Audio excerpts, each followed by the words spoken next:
says, hast thou not known, hast thou not heard, that the everlasting God, the Lord, the creator of the ends of the earth, fainteth not, neither is weary.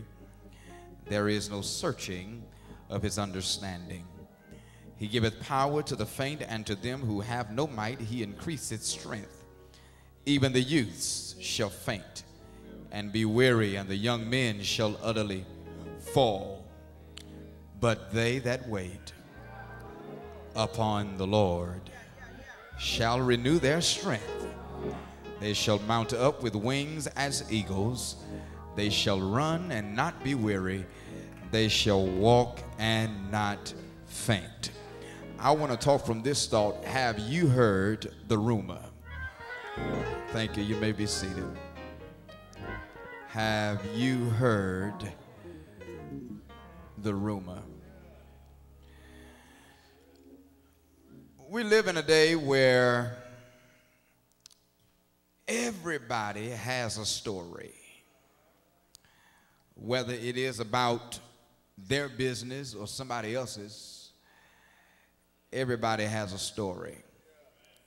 We've all heard rumors and lies about people, and if we to be honest with ourselves and with each other, we have even indulged and engaged in some spreading of rumors.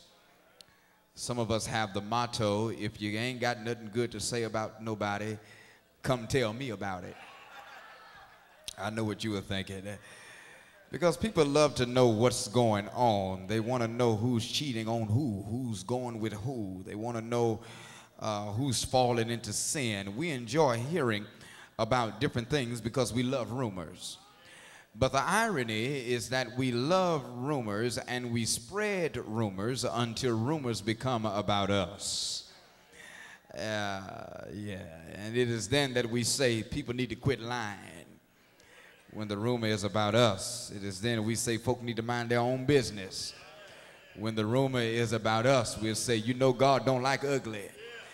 When the rumor is about us. But then it is then that we forget that not very long ago, we were talking about a rumor we heard on someone else.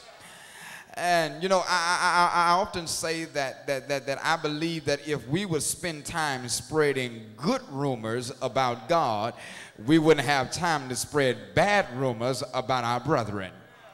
Because there's so many rumors about God that have become reality, and that there's never a time for hot air. We would make a difference in the life of people if we just spread rumors about God. People are having problems on every hand. People are hurting. Some people are burdened down. Some people are sick. People are looking around and they're depressed by what they see. And instead of us spreading rumors about other folk, we need to edify people and spread some rumors about our God. Rumors about God will give ease to a troubled mind. A rumor about God will give joy where there's sorrow. It will give peace where there's confusion. It will give a lifting of a bowed down head. It will give a helping hand in the time of need. Rumors about God will give a way out to those that feel trapped. It'll give you a shout when there ought to be a pout. It'll give you a dance in the midst of depression. It'll give you tears of joy in the midst of tears of sadness. If you have a rumor about God, you can win your battles. You can conquer your enemies. You can receive a healing. You can bring a wayward child back, and you can rekindle your romance if you knew some rumors about the Lord.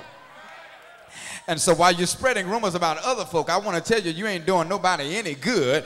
But if you really want to make a difference in somebody's life, spread a rumor about God. I got some rumors about him. Y'all want to hear a few of them? If you're a healer, listen, if you're sick, I heard a rumor that he's a healer. If you're crying, I heard a rumor that he can wipe all tears away. If you're having trouble with the enemies, I heard a rumor he'll make your enemies your footstool. If you're broke, I heard a rumor he'll supply all of your needs. If you feel like you ain't gonna make it, I heard a rumor that weeping may endure for a night, but joy comes in the morning. If you're burdened, I heard a rumor his yoke is easy. and his burdens is light. If you feel like problems are too much for you, I heard a rumor that you can cast all, and y'all gonna help me here today. You can cast all your cares up on him. If you need a friend, I heard a rumor that he's a friend that's just closer than a brother. Whatever you need, I heard a rumor, God has got it all under control. In the text, Isaiah is spreading a rumor about the Lord. He said, have you not heard? Verse 28. Have you not heard? Have you not known? He's spreading a rumor about God to the Israelites who had pretty much given up on God. When you read the very historical setting of this text, they had encountered some tribulations and things were not going their way. So they decided to get upset with God because they didn't grasp the notion that if God brought them out of Egypt, he didn't bring them out of Egypt to leave them where they were. Are y'all helping me here?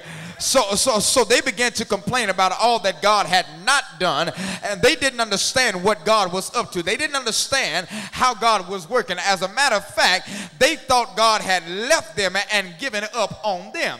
So when Isaiah hears this, he pens this piece of work here in verse 28, and he does so by spreading rumors about God when he said, hast thou not known, hast thou not heard? Well, then as he continues to spread a rumor, he spreads a rumor about the Father. That's point number one if you need one. He spread a rumor about the Father. Isaiah uses a somewhat descriptive language here as he spreads his rumor about God. He says here, he said, while y'all are belly aching, boo-booing, and crying about God, he said, we have a God who is everlasting. He is the Lord, and he is the creator of the ends of the earth. And so, which is to say, Isaiah is spreading rumors about God always being God. Notice he uses the word in the text, everlasting. Everlasting means that God is always what? God is always present because God had never left them. And he's always providing because they thought he would not come through for them. And he's always purposeful because he gave them a task and they thought it was impossible and couldn't see the reason why, especially when it seemed impossible. But Isaiah said he is the everlasting God. Yeah, and then he calls him the Lord, meaning that the Lord is the authority figure. He's the head. He's the one in charge. He's the one who leads, protects, and takes care of them. In our vernacular, he's the HNIC, which is to say to them that if God is your Lord, then you never have to worry about going wrong. And then he calls them the creator of the ends of the earth. He said, while you all are messing up about something that you don't think God is doing, he said, don't forget God is the creator of the ends of the earth. And if God can create the ends of the earth, then certainly he can deal with your little stuff.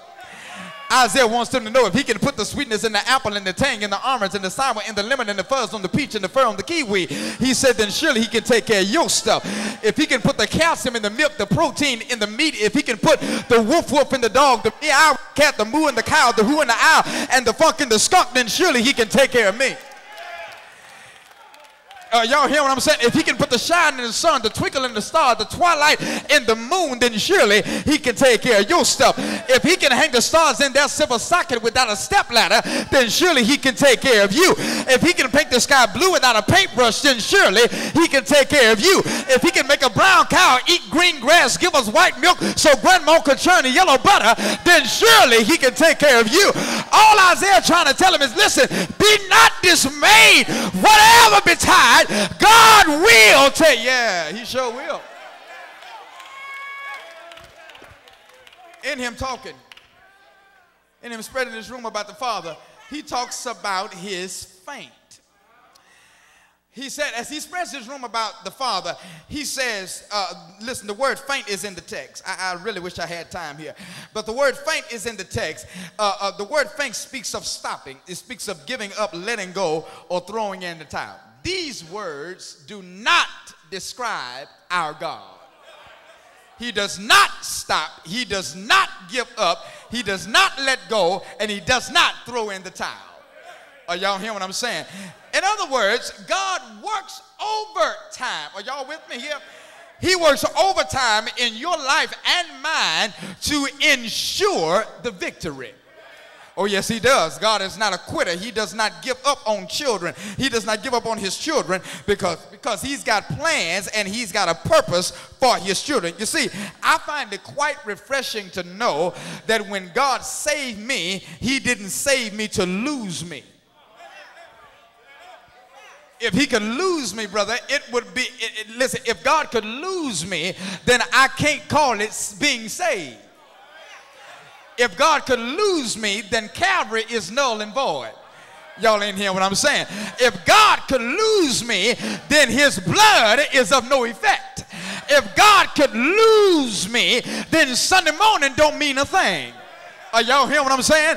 But thank God he does not save us to lose us. You need to know that when God saved us, God had a purpose and a plan for your life. So when troubles come, God would not lose you in them, but he will fulfill his purpose in your plan, in your life, through your trials and tribulations.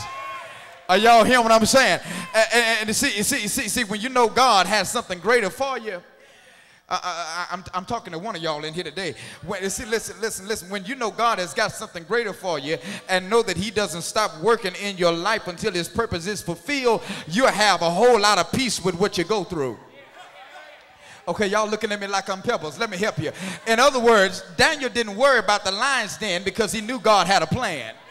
The Hebrew boys didn't worry about the fiery furnace because they knew God had a plan. Jesus didn't even worry about Calvary because he knew, he knew God had a plan.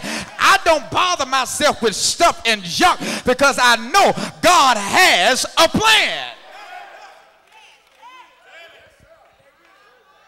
So the text not only says that God does not faint, but then it says he does not get weary. So as he spreads this rumor about the Father, he talks about the Father's faint, but then subpointedly he also talks about his Father's fatigue. Isaiah says here, not only does God not faint, but he doesn't get tired. It's kind of funny how some folk get tired of you. They'll tell you stuff like, if you need me, just call me. You done heard that lie before? Anybody ever heard that? Have you told that lie? Yeah. Because, see, what they forget to tell you is if you, and you know what? People really mean well when they say it. They really mean what they say when they say, but what they forget to say, but see, they leave off some stuff. What they leave off is the suffix to that. If you need me, call me, but call me one time. Oh, you missed that. You missed that. Because see, if you keep needing people, they'll eventually find a way to get rid of you. You see how your amen meter went down? I must be talking about you. Come on. Look. You know how y'all look through the peephole and won't answer the door, hushing up the kids. Y'all sit down till they go. You know, you look at the call ID and screen the calls, and if you see them in public, you'll dodge them and act like you don't see them. And then if you walk up and speak to them, you'll swear, oh, I didn't see you standing there. They do this because folk get tired of you needing them. But there is one that we can always turn to, and he'll never get tired of us. Did you hear me what I said? You can call him at any time or day, and he will always answer. And guess what? He's never too busy.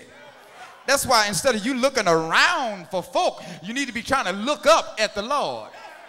Are y'all okay? Let me tell you what I'm talking about. You can put a buzzard on the ground in a pen of, let's say, 6 by 6.